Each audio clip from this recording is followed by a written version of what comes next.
In order to implement concurrent servers, namely servers that can handle multiple clients simultaneously, one has several solutions. We have discussed about asynchronous input-outputs, and we have also discussed about polling,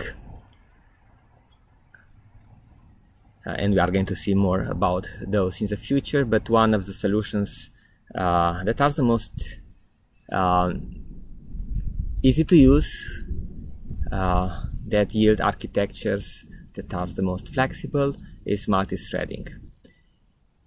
In 8086 Intel CPUs, one used to have a single core, which means a single active thread of execution. But obviously one can have multiple threads of execution between which the CPU is switching frequently. The old DOS operating system was a single task OS, allegedly, but this is not fully true. DOS supported hardware interrupts, timers, input-outputs, DMAs, terminate and stay residents that provided a rough multi-threading. Some C or ADA library provided for user-level threads in DOS. Unixes and later Windows, Apple, macOS, Oberon, Linux are multitasking operating systems where the operating system kernel takes care of planning threads, namely at switching frequently between contexts of executions or allocating execution threads to the various cores. We have two approaches for simulating parallelism.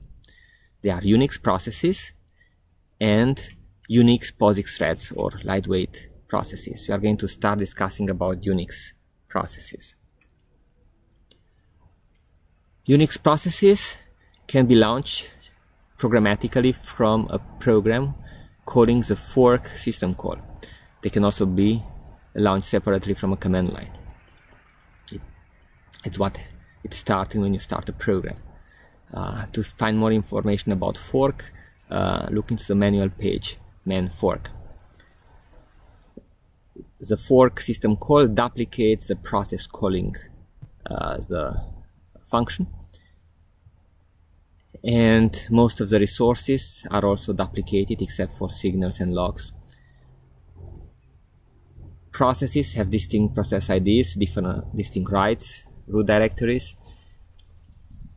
Originally the root directory will be the same, but a new process launched with fork can change its root directory without changing the root directory of the parent process. They can be signaled separately, they can be killed or terminated separately. They can communicate using signals, name or unnamed pipes, files, message queues, shared memory, semaphores, and so on. For reference, see Stevens' Unix Network Programming or Unix System 5 Release 4. We are going to see more about them also at the daemons. Unix processes have advantages. They can be easily launched and monitored separately. They can be profiled and killed or relaunched separately, resumed. They can be make it easy to avoid bugs with shared memory in simulations or tests of future distributed networking applications. They have also some drawbacks. It is difficult to achieve communication between threads, because if you want to use shared memory, it has to be attached explicitly by the user. They are also not easily portable. There's some new features there in Windows that may make them portable, but yeah, we have to look into that. They have very reduced efficiency due to the fact that any communication attempt leads to interruption of the run and interleaving with other unrelated processes.